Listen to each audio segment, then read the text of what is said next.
Pastor got it wrong. I'm not a very special speaker. I'm there every day, every week, most of the weeks. Anyway, so we're going to look at 1 Corinthians again. This is on my video.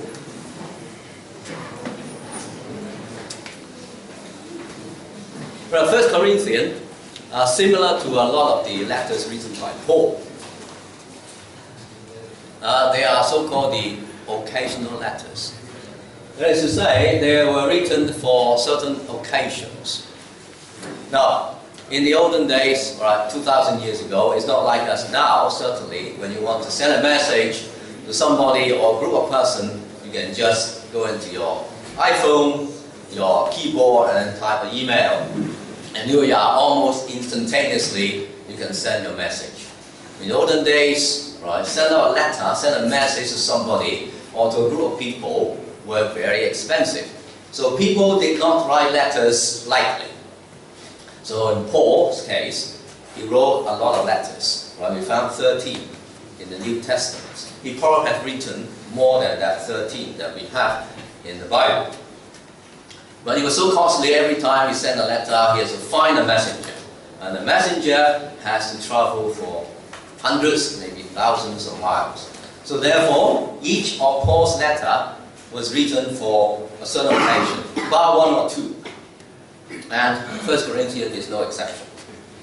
So what sort of occasion that Paul was writing about? There were, first Corinthian church was established by Paul. But sooner or later, after Paul has left, there were division in the church, and there were bills of gift of tongues, and as already mentioned by past speakers in the last 2 weeks, there were envies of other people's gifts. There was selfishness. Remember, I think in chapter 6, a brother has taken another brother to court. And then there was also impatience in public meetings, like for example, during the Lord's Supper. These days we just take the bread and the wine. But in those days, they start off with a meal, a fantastic meal. And there are rich and poor in the congregation. So the rich people will come and drink and eat their chicken legs and whatever, their steaks. Whereas the poor people sitting by the side waiting, right, for their turn. So there was chaos. There was absolute chaos. And Paul wrote this letter to address those problems. Right, so coming back to 1 Corinthians 13. Well, there's no accident that 13 actually comes after 12 and also chapter 14. Because 13 is just like a sandwich. Right? Sandwich between chapter 12 and chapter 14. Now, obviously, sandwiches are not everybody's cup of tea in Malaysia, but obviously, where I came from, where I used to live, people eat sandwiches every day. Now, different ways of eating sandwiches. I know what my granddaughter would do. She would take out the bread, throw it on the side, and then she will eat the filling. Okay. And some people may not like the filling and therefore eat the bread. Right, just chop away the fillings. But a proper way to eat, obviously, is to eat them all together. Now you've been fed the bread, and certainly, Zach, although I wasn't here last Sunday, I managed to catch up on YouTube. Oh dear, this much like here on YouTube. It's not something I fancy. But anyway, so it seems that you already eaten the bread, so now I give you the fillings. Okay, right. So, when you eat just the bread, not the fillings, that means you are just looking at a passage about spiritual gifts, just like Zach was doing last week. If I wasn't going to do it today. But a lot of people also in some churches sometimes just pick up 1 Corinthians to preach, 1 Corinthians 13 to preach, and therefore it's almost like preaching a poem of love and taking it out of context. And there's always a danger when you take things out of context. Although there's no harm to learn something about love.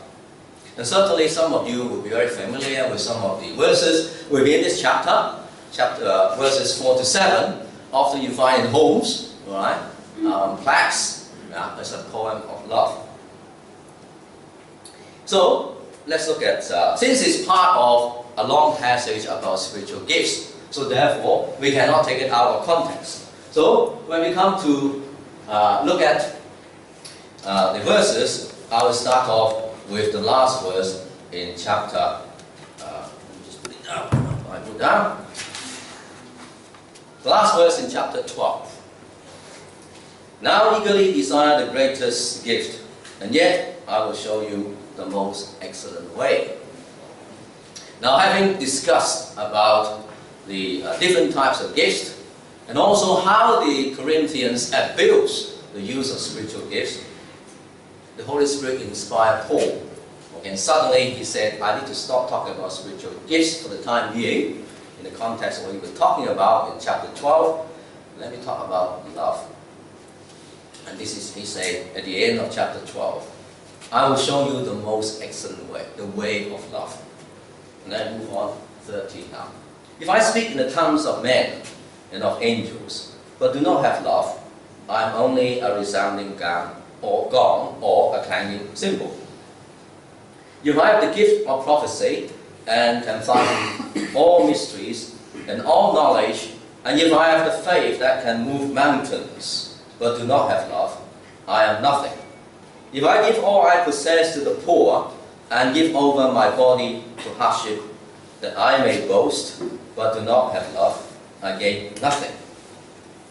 Love is patient, love is kind, it does not envy, it does not boast, it is not proud, it does not dishonor others, it is not self-seeking, it is not easily angered, it keeps no record of wrongs.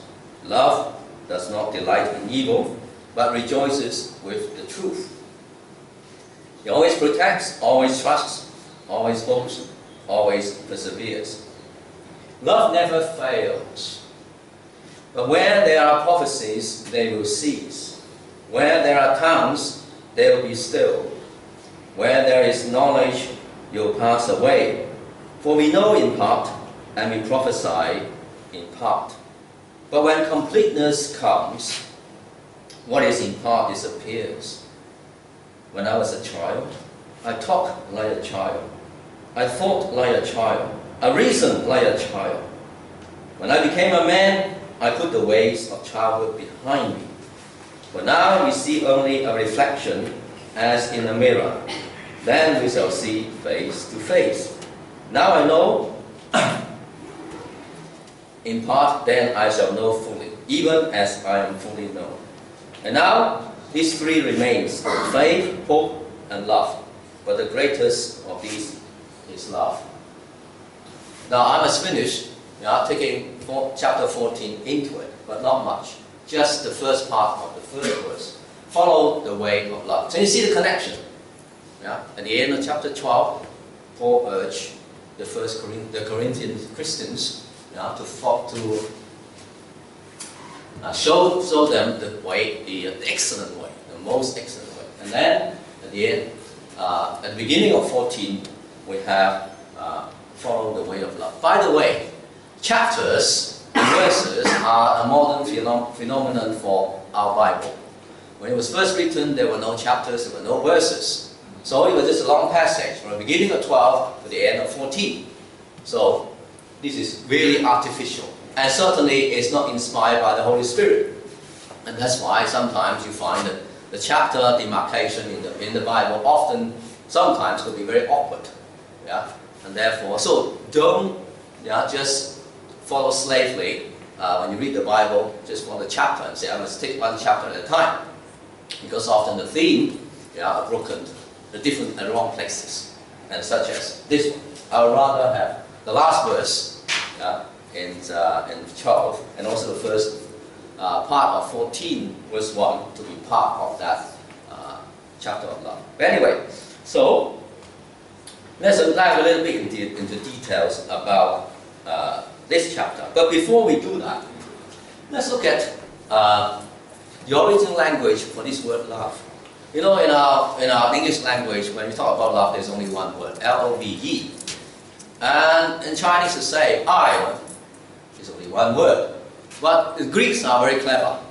Okay? They have more than one word to express different types of love. The first one is called storge. Okay? I think it's pronounced as storge, but don't worry. It is talking about love within a family.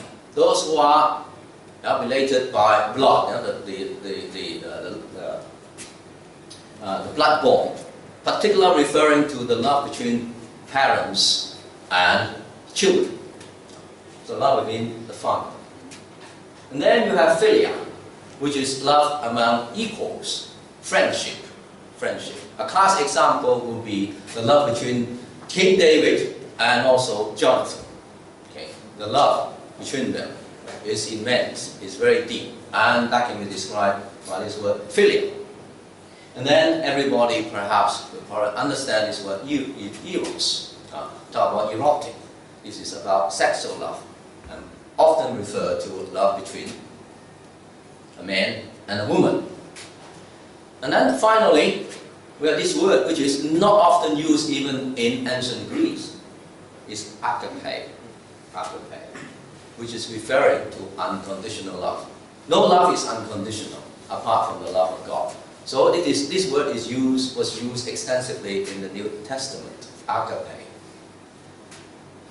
Some of you may remember, when Jesus came back to life, he appeared before his disciples. And he had a conversation with Peter. And he asked Peter 3 times, "Do you love me?" And Peter replied him also 3 times, "Yes, I love you." Now this is the English version. And the same also in the Chinese version. You love me, and I love you. You love me, I love you. You love me, I love you. Right? Now, but you understand the original Greek. That's why studying Greek, the original Greek is so beneficial. I don't know anything about it. All right? So don't think I'm a Greek expert. But I got this software. Whenever I put the cursor on a particular word in the Bible, that shows me the Greek word. Okay? And obviously, alpha, beta, gamma, those are the things I know. So, that actually, what Jesus asked Peter was, "Do you agape me? Do you love me with unconditional love?" But what Peter said was, "I philia you. I love you as an equal. I love you as a friend." And Jesus asked Peter 3 times using that agape. "Do you agape me?" But Peter 3 times answered using philia. "I just philia you. I just love you as an equal. You're my friend." Okay? Yeah. Can you see the difference? So, throughout 1 Corinthians chapter 13, if I went through every single word about love, it is agape. Okay? So he's talking about unconditional love. And this is therefore referring to unconditional love. Yeah? The love of God. The love of God. Right. Okay. So, let's go to this chapter. Now there are 3 paragraphs. And they're quite, 4, but the last one perhaps can be included into as the last one. So therefore, I divided it into 3 sections. The first one, verse 1 to 3. Now I'm going to read it again. And it's only 3 verses, you can perhaps scan it through. But what I want to draw your attention to is in each verse. Verse 1, but do not have love. Verse 2, do not have love. And 3, do not have love. So therefore, that is a key word. That's a key verse in that particular paragraph. And this is something that we need to look at when we study the Bible. Now, just read through that, and you find out words or phrases which appear very often. So that must be the key, the key word or the key phrase. And these are the particular things that we pick out and perhaps give it a theme. So I give it a theme is, spiritual gifts without love are of no value. You do not have love, then it doesn't matter what you have. Now there are 3 verses here. Now for us to understand, perhaps let's look at verse 1. And I call it what the Corinthians valued. Right. Now the Corinthians, no doubt, is a bunch of very gifted Christians. Right? They're talking about wisdom. They are talking about knowledge. They are talking about speaking in tongues. Wow, right? These are wise people, full of knowledge, and they all blah blah blah blah blah. Okay, and as if they are really very spiritual. So therefore, this is what they value. So if I speak in the tongues of men and of angels, perhaps referring to the tongues, that has been causing so much controversy, so much argument, so much debate among the church. But do not have love. I am only a resounding gong or a clanging cymbal. Now in those days, obviously there were a lot of pagan worship. And the pagans, when they worship, what did they do? Just like the Chinese sometimes, you bang the gong. Alright? Okay? So what Paul is saying that, listen, what if you so gifted, right? You can speak in tongues, tongues of angels, and nobody can understand.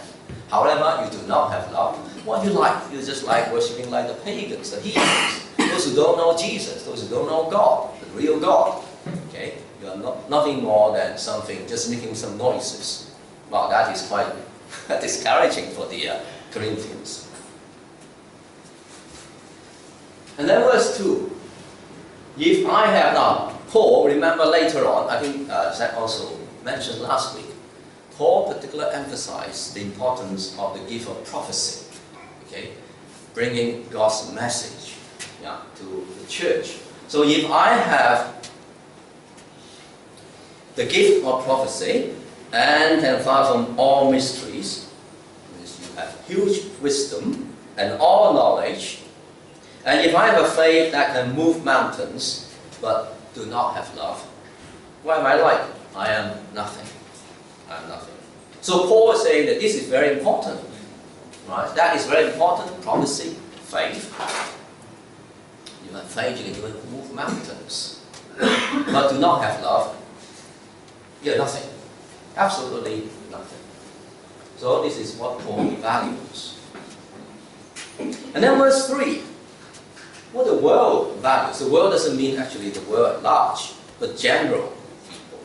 If I give all I possess to the poor, in fact the world, in fact they also make boasting about giving, okay, and give over my body to hardship.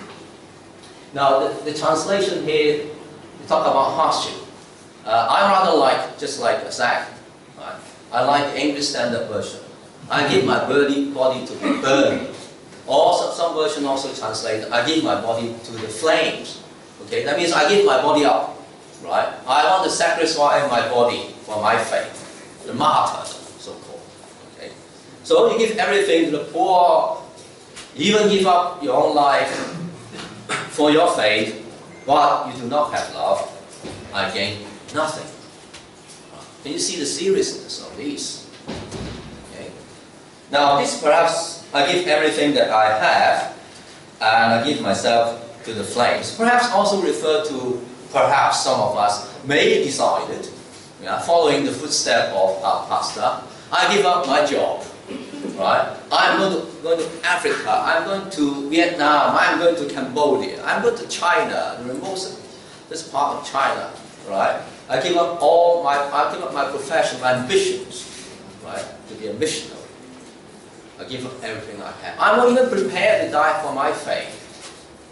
However, if I do not have love, oh dear, I gain nothing. I gain nothing. So, this is something that Paul was saying at the very outset, before he actually talked about what love, real love is. If you do not have love, your spiritual gifts mean nothing. Right. This is obviously the center, right? Not only position-wise, but also in terms of the theme, the most important part of this particular chapter. So verses 4 to 7. It's worth reading it out again. Love is patient. Love is kind. It does not envy. It does not boast. It is not proud. It does not dishonor others. It is not self-seeking. It is not easily angered. It keeps no record of wrongs. Love does not delight in evil, but rejoices with the truth. it always holds, always perseveres. So altogether, there are, have you counted it? How many items are there? There are 15 altogether. 15 altogether. And I call this section the nature of love, or the characteristic of love. So Paul listed out here 15 items. I do not have time to go through this in great detail. I'll just pick up as I go along. And you also recognize, you're familiar with the passage from Galatians chapter 5 about the fruit of the Holy Spirit. Then you identify a lot of the items which are common to the fruit of the Holy Spirit. Love is patient. Love is kind. Now I call this what love is. And then later on, for the other 4b to 5 and 6, what love avoids. And then finally, verse 7, what love continues to do. Love is patient. Now we are talking about unconditional love. I personally, I'm not certainly a young man like many of you, although I'm not that very old. But at least, I mean, at my age, I can look back quite a number of years. I can look back to my youth. I can look back to my not so middle age, right? Yeah, or 20 years ago, like 40 years ago, 20 years ago, 10 years ago, and now. So it's quite a long time to look back.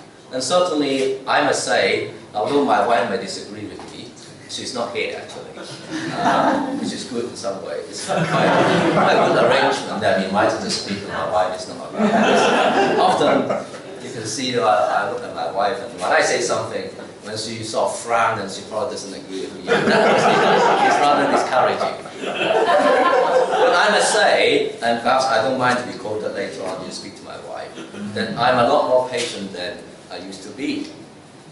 I used to have very hot, very hot temper. And I still have temper, but obviously a lot less than or less easily erupted, put it that way. Now, when I talk about patience, God's patience with us. Now remember, Peter, just now I talk about Peter. It's never, there's endless things you can talk about Peter, this guy.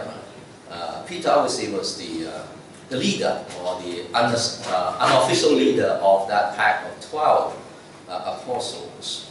And he certainly was loved by Jesus. And Jesus definitely was very patient with him. And certainly, being the leader, but he was the first one to flee, okay, when Jesus was arrested. And then what did he do? 3 times he denied Jesus, right? Denying the master. He betrayed him. Just as bad as Judas. Just as bad as Judas. I don't know this guy. No, don't tell me. I never known this guy. No? I mean, can you just deny your master in such a way? However, just the occasion I just mentioned earlier, after his resurrection, Jesus asked Peter 3 times. He was so patient with him. Right? Do you agape me? I feel it. And once again, Jesus obviously was disappointed. Yeah, he was satisfied with the answer. He would not have asked a second and a third time. Yeah. So Jesus asked him 3 times. So we can see Jesus' patience. And if we are familiar with the life story of Jesus, Jesus was very popular among the Jewish people because he went around healing the sick, right? And minister to those who are in need, drive out demons. And people were pressing on him day in, day out. Right? None of you is a celebrity. Right? We are not film star. Alright? But you can imagine, I mean, perhaps you can hear, you have heard interview of film stars, or film star is driven to insanity. When people press on them, when they are always elevated to that position, they get attention all the time. They have their own, they haven't got their own space. Okay? paparazzi. All these paparazzi following all this celebrity day in, day out, using long lenses trying to capture the photographs. You will go crazy. Did Jesus go crazy? No, he didn't. He didn't. Yeah. Every time when he saw people in need, he will minister to them. Once, when people tried to bring the women and also children to him, and the disciples said, "Hey, you guys, this is not worth anything. Go away." Jesus got better things to do. Jesus rebuked his disciples. "No, bring them to me. Right? I want to see them. I want to bless them." Jesus has got infinite patience. Now, patience, not only that we can have people, right? Those people around us. Now, in the context, it's mainly about people, but there are also circumstances. Yeah? We need to be patient with circumstances. I mean, as I say, I can look back many years. Right? My children, my two sons are now in the 30s, and both of them are not converted Christians. And we have been praying for them since we know that they are coming. Right? That's over many years, and they're still not converted. And for this, we've got to be, and my wife and I have learned to be patient. This is long-term patience. This is getting really, sometimes very tedious. And sometimes our prayer for them becoming almost mechanical. Right? We're just repeating the same prayer week up. Right? But we have to learn to be patient. Yeah, patient with people. Since moving to Miri, I learned perhaps Miri or Malaysians generally, they are not very patient when they're driving on the road. I see almost daily that people jump the red lights, almost without fail. There's one particular light, which is a bit silly anyway. It's a straight one, and people come in, and then car coming from the right. And a lot of cars invariably jump the red lights. You probably experienced people, you might have done it yourself. Right? People cut in on you when you're queuing up to turn right. People just come on your left and then try to cut in front of you. Right? And there are people driving the main road, you drive on the main road, and there are cars coming in the opposite direction, waiting to turn their right or to my left.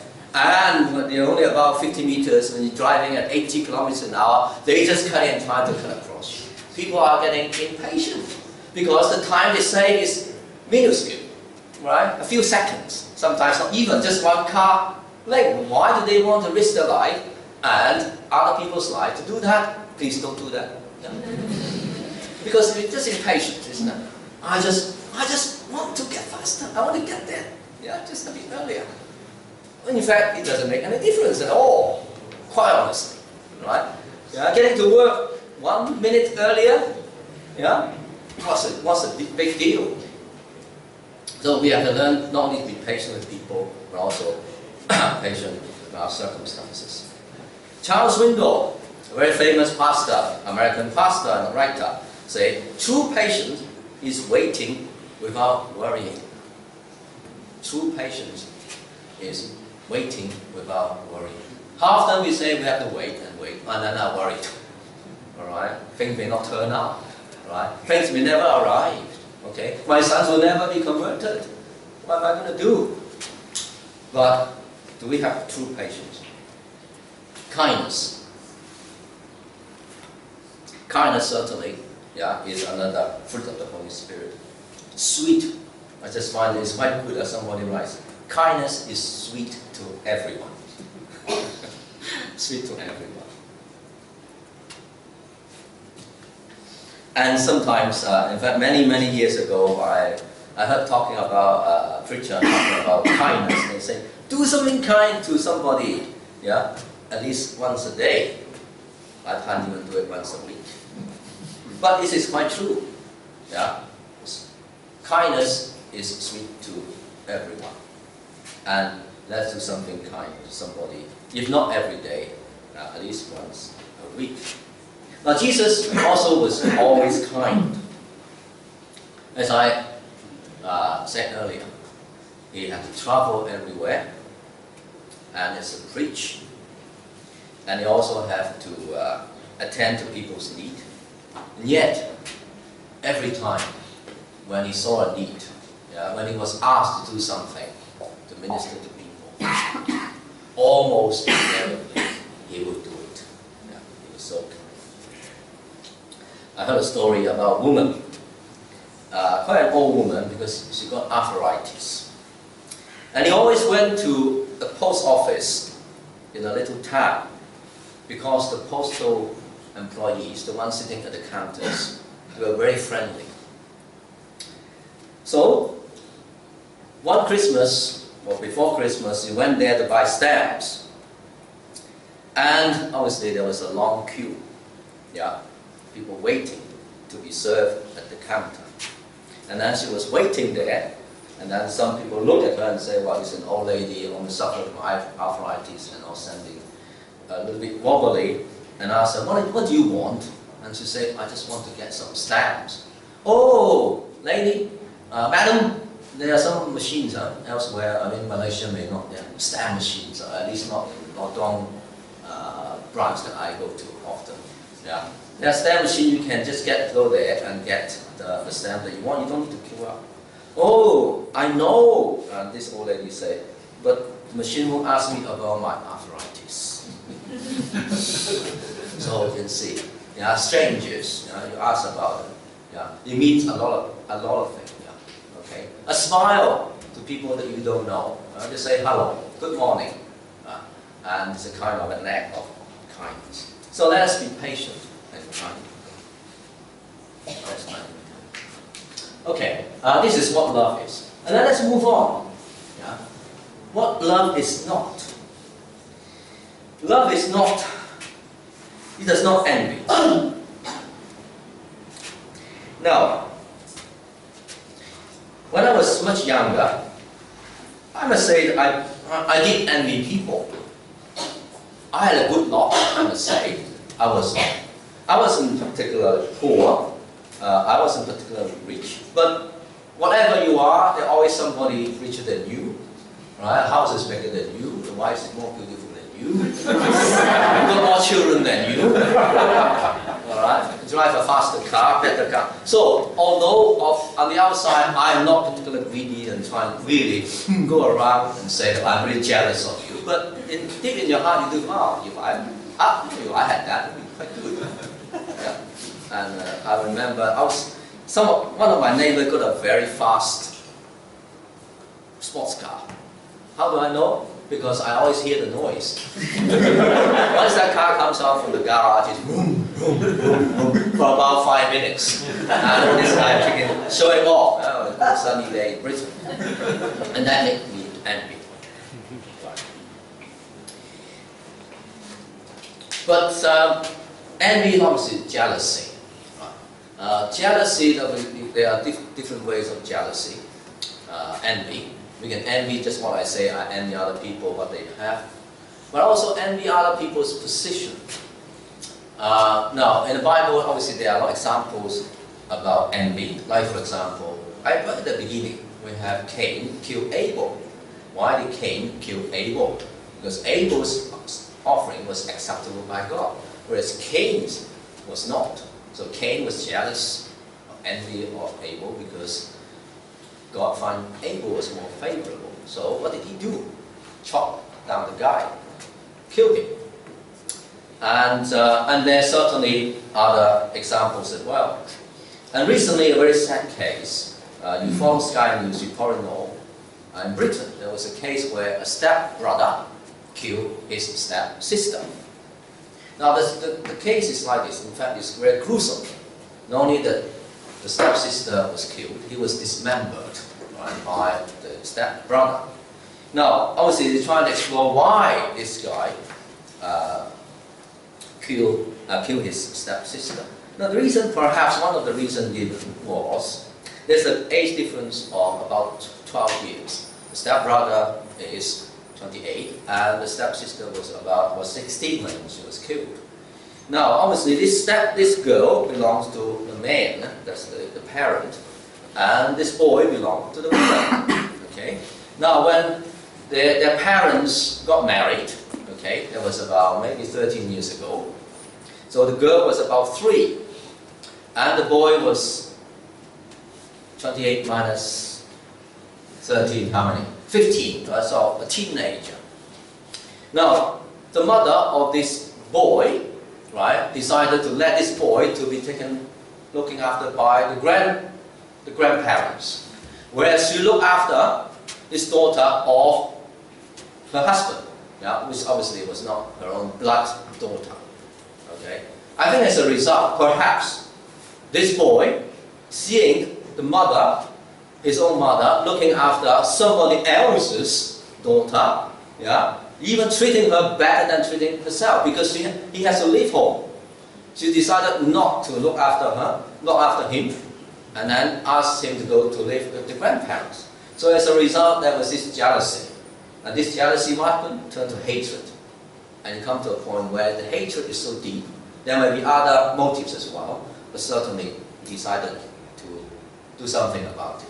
And you can see the terror of this jealousy or envy. Yeah. So let us make sure that to know that love is not does not envy. Now, it does not boast and not proud. I mean, here obviously talking about humility. Humility. Now, who wrote this? Obviously, it's Paul. Now, let's see what Paul talking about himself. Later on in 1 Corinthians chapter 15:9, he said about himself, I am the least of the apostles. And that was written around about AD 59, 58. A few years later, when he wrote Ephesians, the letter to the Ephesians, he said, I am the very least of all the saints. So start off with the least, and then I'm the very least. Okay? And then 1 or 2 years later, when he wrote to Timothy, in 1 Timothy he wrote, I am the foremost of sinners. Right? Paul. How many of you think that I'm hunky-dory, I'm a Christian for 40 years, I'm okay, I'm no longer a sinner, right? But Paul, when he say, first I'm the least of the apostles. I'm the very least of the saints, and I'm the foremost. Yeah, when you talk about sinners, I'm number one. Okay. Now this is not false humility. This is genuine as far as Paul is concerned. There was an American pianist. She was really not very famous, but she was almost a learner, a rising star. And she went to the Beethoven Museum in Bonn, in Germany. And there, he saw Beethoven's piano. On this piano, Beethoven has composed many of his masterpieces. And somehow, she decided that perhaps it would be nice if I'm able to try my hand on this Beethoven piano. So she asked the museum guard. Somehow, with her charm, I don't know what she got, she managed to get the guard to let her to play the Moonlight Sonata on this piano. And after she done that, as she was leaving, she said to the guard, I suppose all the great pianists who came here would want to play on this piano. Who doesn't want to play on this piano? Right? Beethoven's legacy. But the guy, no. Paderewski was a very famous Polish pianist. When he was here a few years ago, the guy told the girl, he said he was not worthy even to touch it. So this is true humility. Yeah, this is true humility.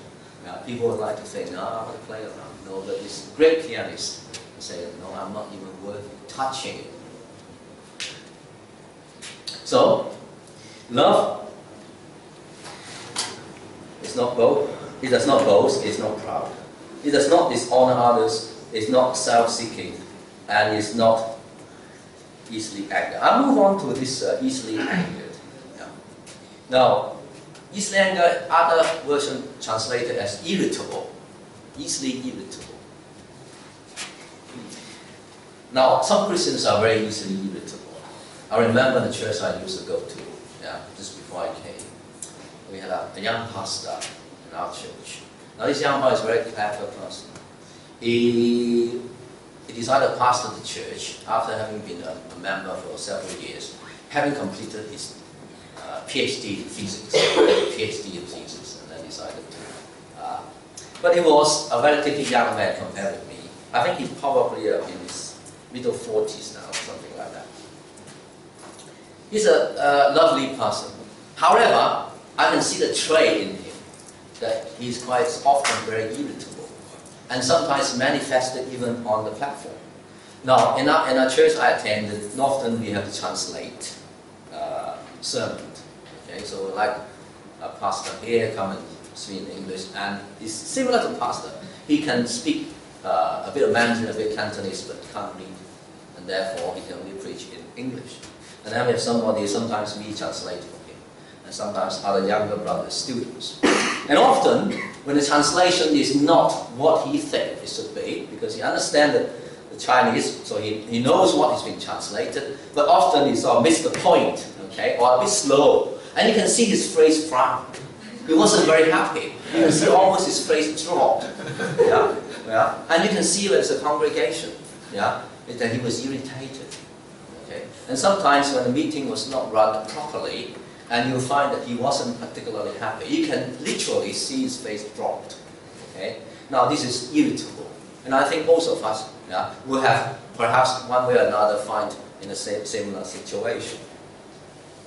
Now, for him, perhaps, I wouldn't say he's sort of bad person, yeah, but rather, or he's got bad motive or self-motive, but rather perhaps he's a kind of perfectionist. Who do you think, anybody think that you yourself is a perfectionist? Everything needs to be perfect, right? Meetings without a hitch, all the organization, everything is in place. My wife is funny. Don't tell her. You do. Right. So often, no, it's not a bad thing, right? Make sure everything is right, everything is perfect. However, we also have to accept, where do we get perfection? Where do we get perfection? Up in heaven. Here on earth, there's no perfection. I've been trying to convince my wife for a number of years, but without much success. Maybe somebody can help me. She wants everything to play, all the right places, without any dirt. Right? Yeah. Dinner all ready at the right time, right taste. But often our desire, yeah, for perfection, yeah, we translate it into anger with other people. Wow, I told you, yeah, we come at 7 o'clock, and you turn on 7:01. That's not on. Yeah, and we say that we have 6 people on the platform, but now we only find, where's the other one? Often, I mean, we may not say it openly, but we do, yeah, grumble in our heart, don't we? Yeah. But let us remember that perfection only exists in heaven. Yeah? When the perfection comes, right, that's when Jesus comes.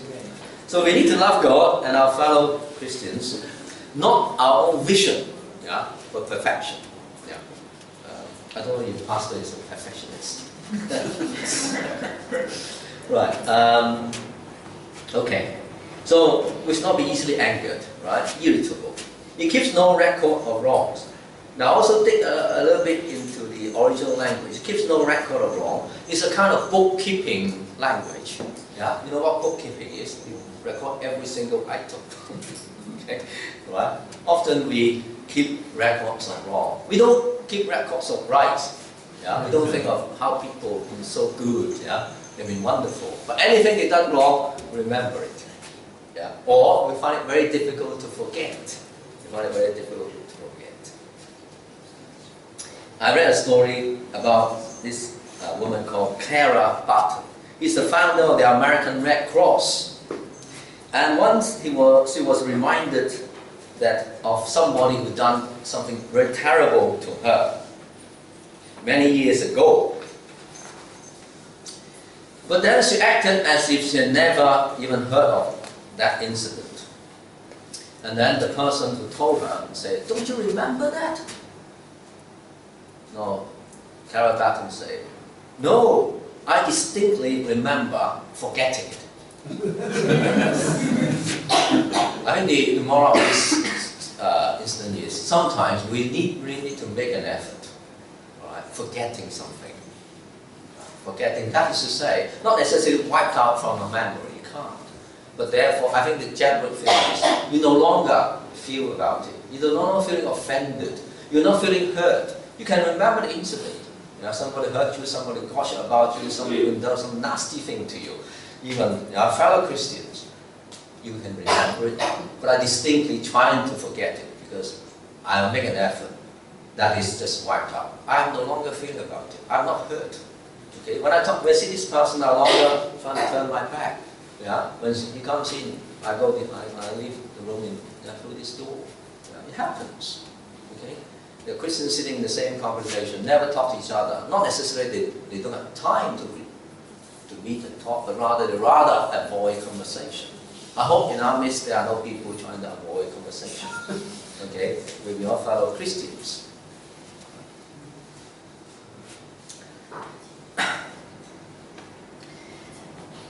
And so love avoids, keeps no record. Love does not delight in evil, but rejoices with the truth. Sometimes it's very difficult to tell the truth. Yeah, sometimes it's very difficult to tell the truth. But Paul has given us a classic example in writing 1 Corinthians. Okay.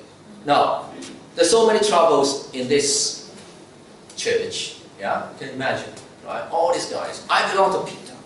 I belong to Apollos. Some will say, I belong to Jesus. Right? So ridiculous. As if the other Christians, they don't belong to Jesus. Okay? And what they do is also among the member who go and live with his stepmother. Right? And there are members who take their brother to court, right? Lawsuit. Okay? And then blah blah blah, all these tongues causing chaos. And when they eat, what do? The rich will have their big drumsticks and big stick, and the poor will just sit there. Can you imagine? What will you do? You tear the hair out, right, and say, I just throw in my towel, which means I give up. I can't be bothered. Right? But what did Paul do? He told the truth, isn't it? When you read, you haven't read 1 Corinthians, read it.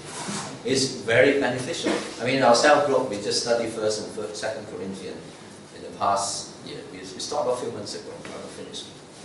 But it's so wonderful. Okay? You can see the heart of Paul, particularly in 2nd Corinthians. 1st Corinthians, you see all this chaos. But Paul was prepared to tell the truth. This is what it is. This is your state. And I'm telling you. Right? This is how you should correct yourself. Okay? So, as Christians, I would say we need to tell the truth in love. Okay? In love.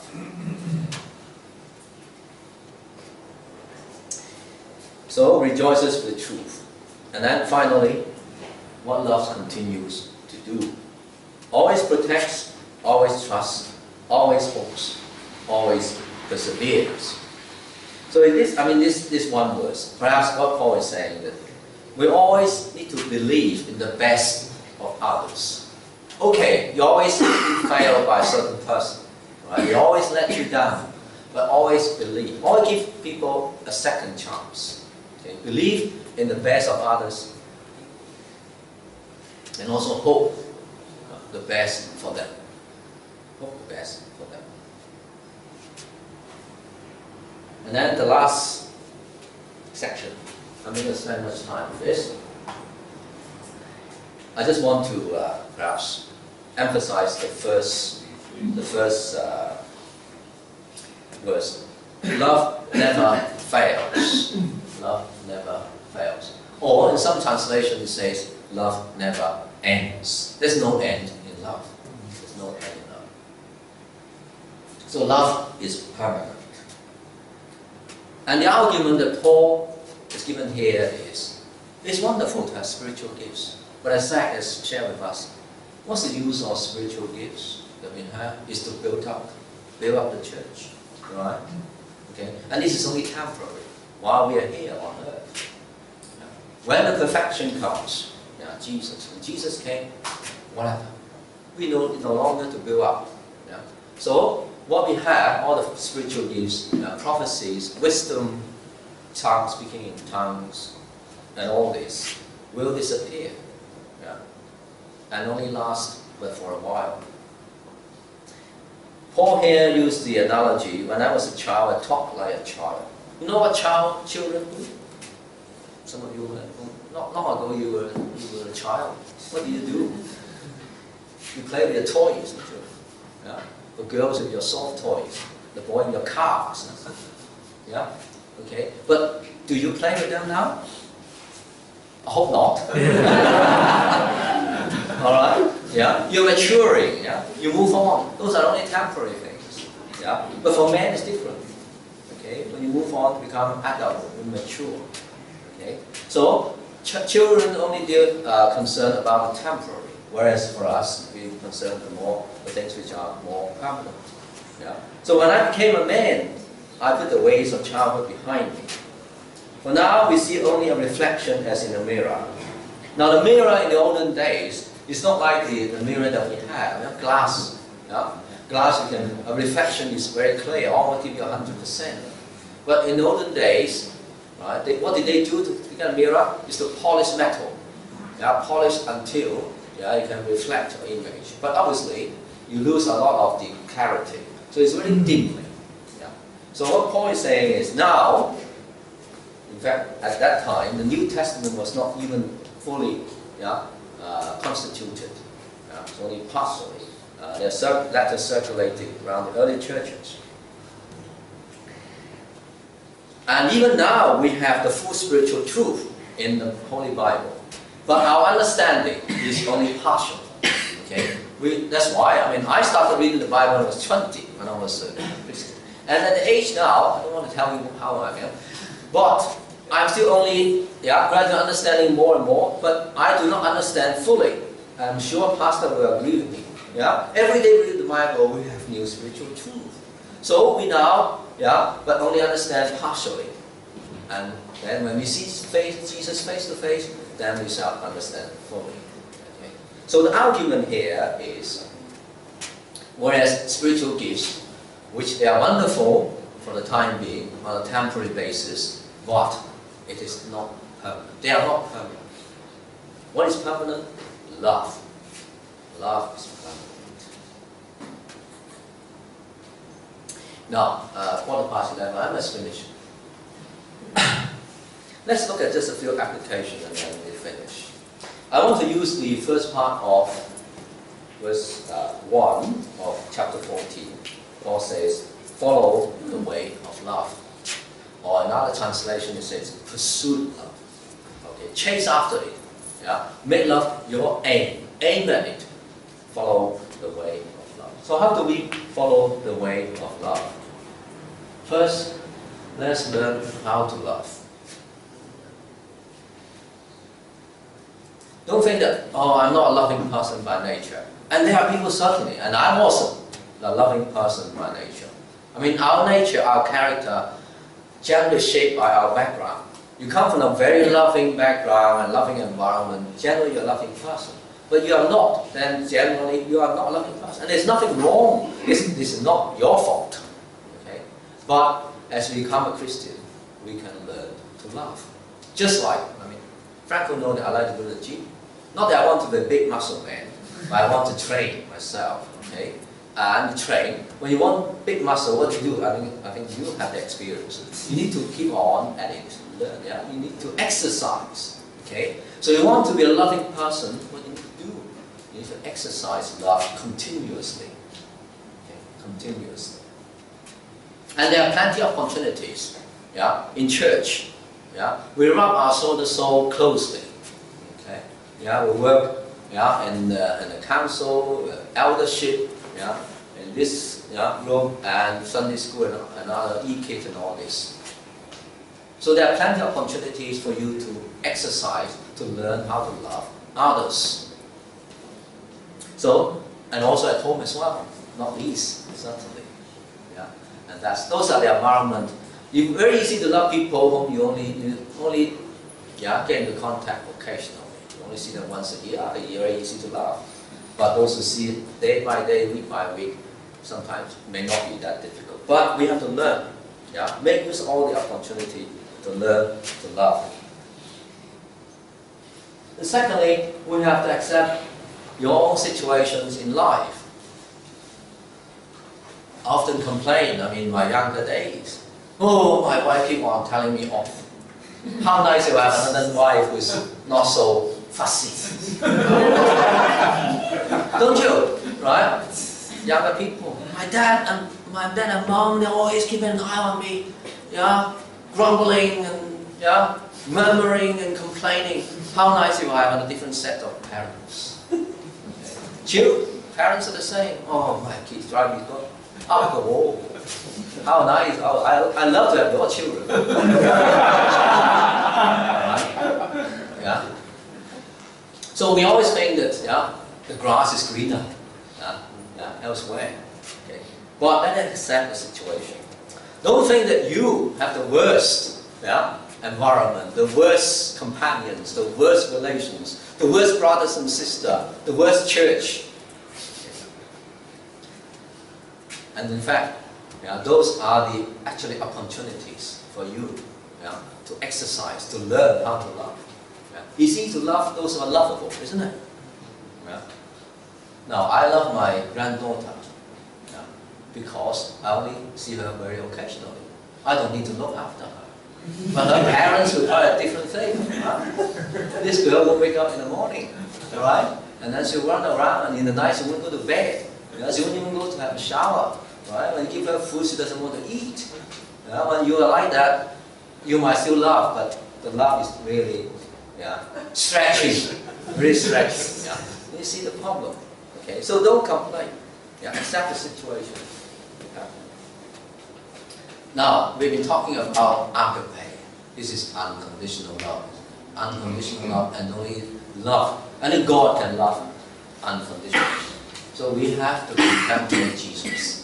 We have to get close to Jesus. Okay? Without getting close to Jesus, guaranteed. Right?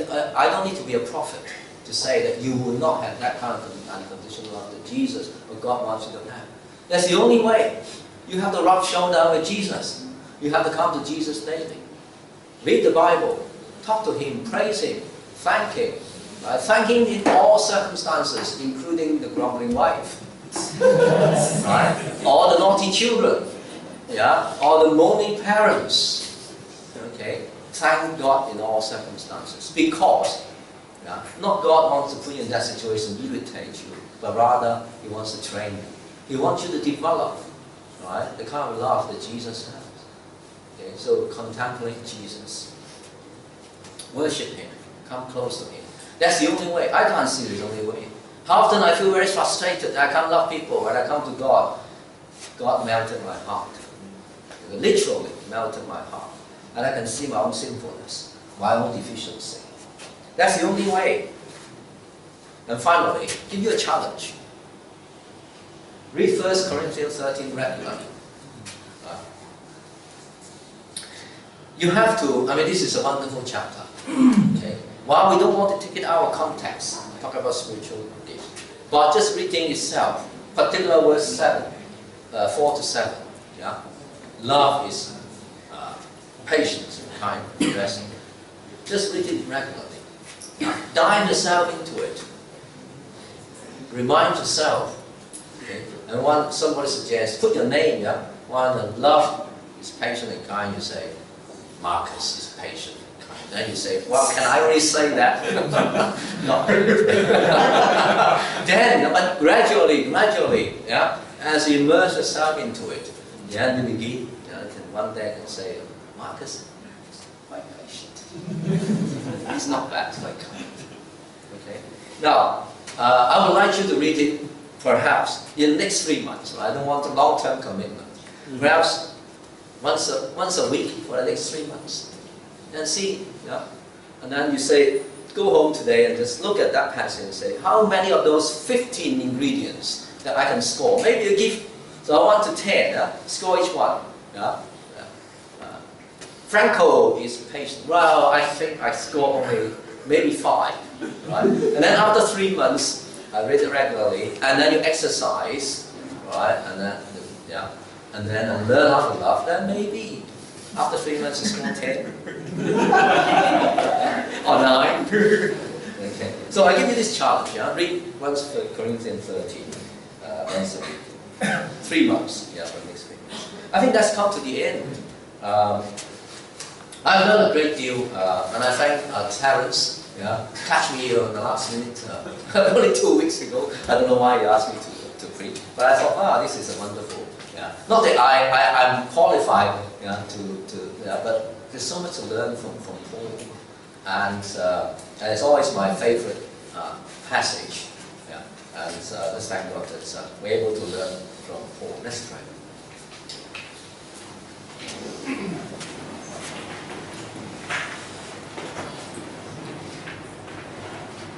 Lord, we thank you that you have taught us through the word of Paul. And it reminds us that love is not just an emotional issue. It's not something that we just say, I love, and that's it.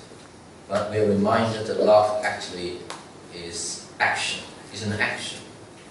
Because God so loved the world that He gave His only begotten Son. Lord, we just pray that you help us to learn from this passage, inspired by the Holy Spirit written by Paul. The more we're able to concentrate on the permanent and not just so much on the temporary. Although we understand that the temporary are also very important. The spiritual gifts that the Holy Spirit given us, Lord, to build up the church. But more so important is, Lord, help us to love as you love us. We thank you in Jesus' name. Amen.